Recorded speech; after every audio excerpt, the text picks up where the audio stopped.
Hong Kong detects another local chikungunya case in Tsing Yi involving a 45-year-old man, taking the tally to 3. Starting Wednesday, Hongkongers can breeze through mainland ports using facial recognition.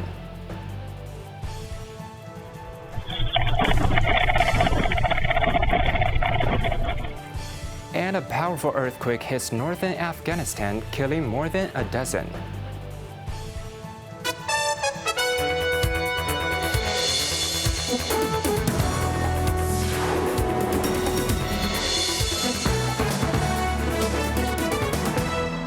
Good evening, you're watching Cable News, I'm Quentin Yang.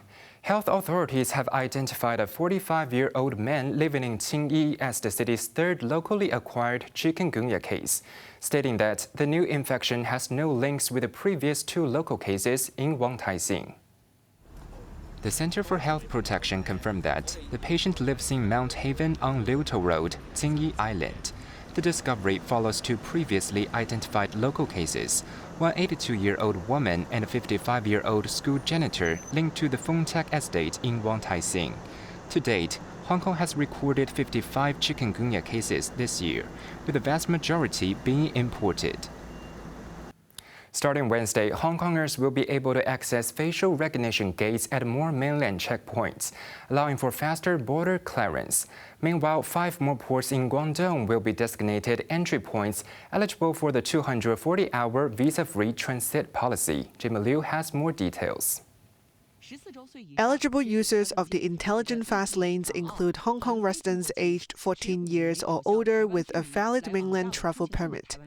This applies to both Chinese and non-Chinese nationals and requires consent for the collection of facial and fingerprint data. Lo Wu, Futian, Huanggang, Mankamtou, and the Hong Kong-Zhuhai-Macau Bridge are among the newly added ports on top of Shenzhen Bay. Also, starting Wednesday, eligible foreign travelers from 55 countries will be able to enter China through 5 more ports and stay for up to 240 hours or 10 days without a visa before heading to a third destination. The newly added ports include the Hong Kong-Zhuhai-Macau Bridge and the West Kowloon Station, bringing the total number of visa-free entry points to 65. Meanwhile, starting from November 20th, foreigners traveling to China can submit their entry information online in advance via official sites instead of filling in a physical entry card upon arrival.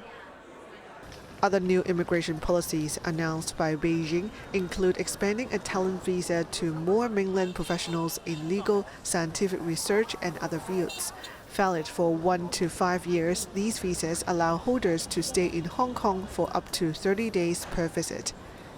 Starting Wednesday, mainland residents hoping to visit relatives in Taiwan can apply for visas nationwide. Also, from November 20th onwards, ports that issue single-entry visas to Taiwan residents will increase from 58 to 100.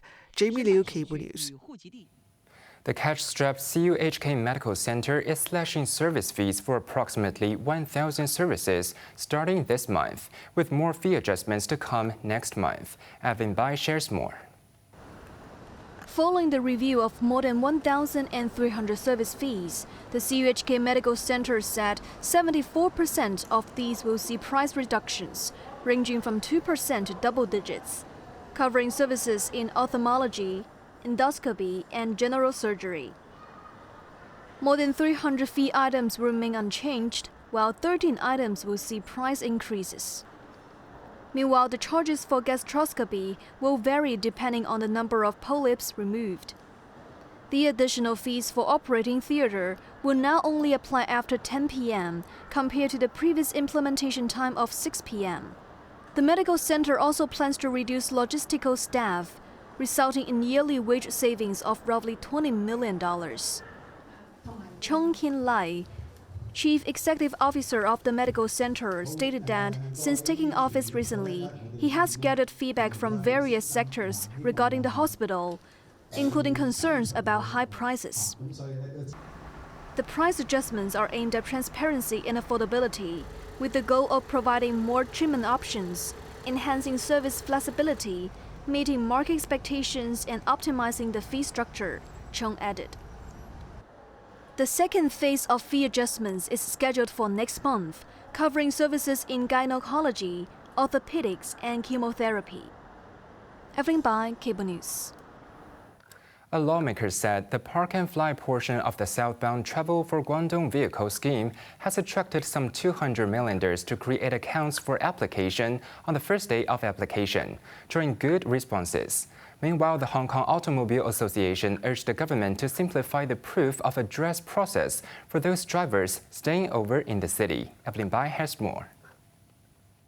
Starting November 15th, motorists from 4 Guangdong cities, namely Guangzhou, Zhuhai, Zhongshan, and Jiangmen, will be able to park at the 24-hour park and fly car park at the Hong Kong airport for transit, with 1,800 spaces available.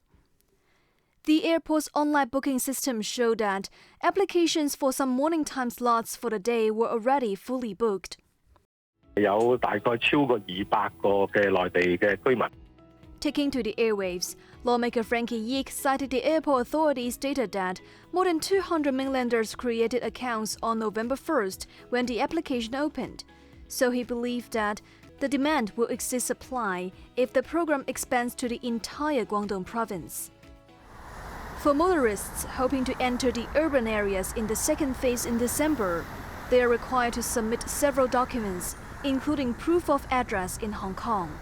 我諗既然我哋可以效法下。 Ringo Lee, honorary life president of Hong Kong Automobile Association, said the requirement for proof of address is relatively cumbersome. He urged the government to simplify the process and follow practices of other countries, such as allowing drivers to use the address of the hotel, which they booked because they should have already provided detailed information when they booked their accommodation. Both Lee and Yik expressed confidence that the parking fees of roughly $100 will be reasonable and not deter car owners' interest in applying for cross-border travel. Evelyn Bai, Cable News.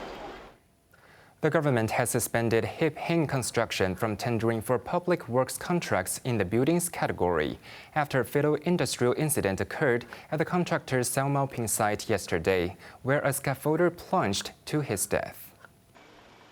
With immediate effect, Hip Hing is suspended from tendering all public works contracts, including projects with tender exercise procedures, started but not concluded.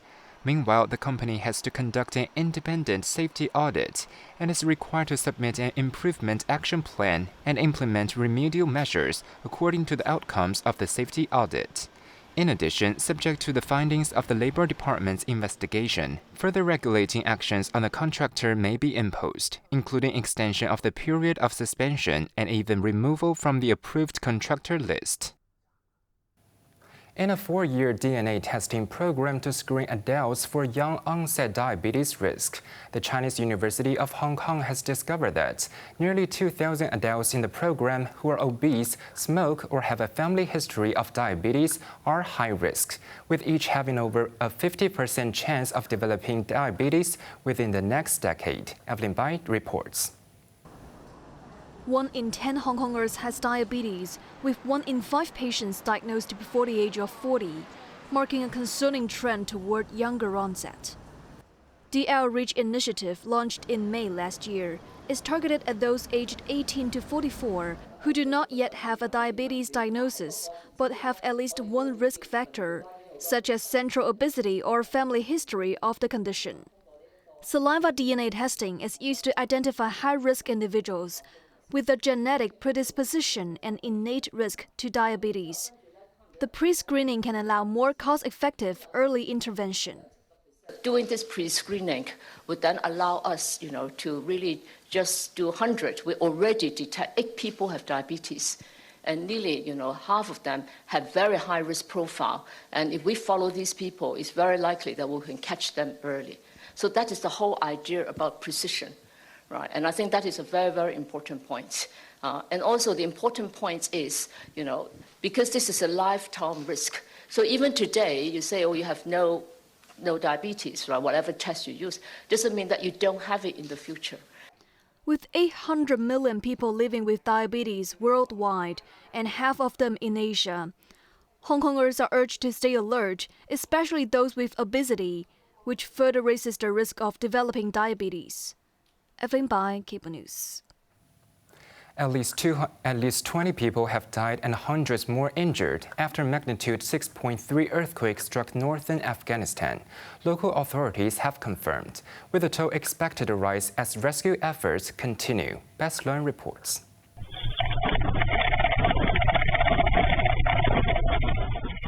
The quake struck at a shallow depth of 28 kilometers near the city of Mazar-i-Sharif shortly before 1 a.m. local time. The U.S. Geological Survey issued an orange alert, indicating that significant casualties are likely and the disaster is potentially widespread.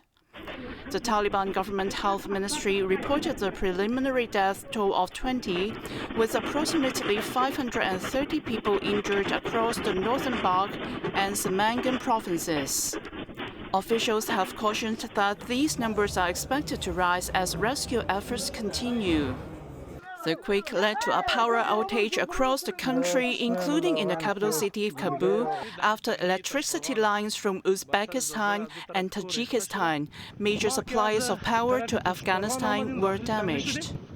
Landmarks like Mazar-i-Sharif's famed Blue Mosque were also damaged, with pieces of its ornate structure seen scattered across the courtyard. This is the latest in a series of devastating earthquakes to test the Taliban government's capacity to respond to natural disasters, following a magnitude 6.0 quake in August that killed over 2,200 people in the country's east. Best Learn Cable News. The death toll from a landslide in western Kenya has risen to 26 following heavy rainfall. Search efforts are underway for dozens of people reported missing. Jimmy Liu reports. Several more bodies were recovered as search and rescue efforts continued into Sunday. However, the operation was suspended at one point due to flash floods in the region. The landslide struck Kenya's western Rift Valley region on Saturday, where heavy rains have battered the area for days during the country's rainy season. It destroyed more than 1,000 homes in the hilly area and washed away roads, cutting off land access. The Kenyan military deployed 4 aircraft to transport injured people to hospital and airlift supplies to the area. Some residents returned to the disaster zone to salvage belongings from the debris. The Kenyan government said it would cover the medical bills of injured people and resettle those displaced. In recent years, hundreds of people in Kenya have died in landslides and flooding, with scientists saying climate change is causing more intense and frequent extreme weather events. Jamie Liu, Cable News. British police have identified a 32-year-old man as the sole suspect in a mass stabbing on a London-bound train after releasing a second man who was initially detained but later deemed not involved. The attack left 11 people hospitalized, with one still in life-threatening condition. The suspect, a black British man, boarded the London North Eastern Railway service at Peterborough before launching the attack just after 7:40 p.m. on Saturday, local time, as the train traveled towards Huntington. Police have confirmed they're not treating the incident as terrorism-related. Of the 11 victims hospitalized, 5 have since been discharged. One railway employee who tried to stop the attack remains in critical condition. The investigation continues as specialists examine the suspect's background and motives. Prime Minister Keir Starmer described the incident as deeply concerning, while King Charles III said he was truly appalled and shocked.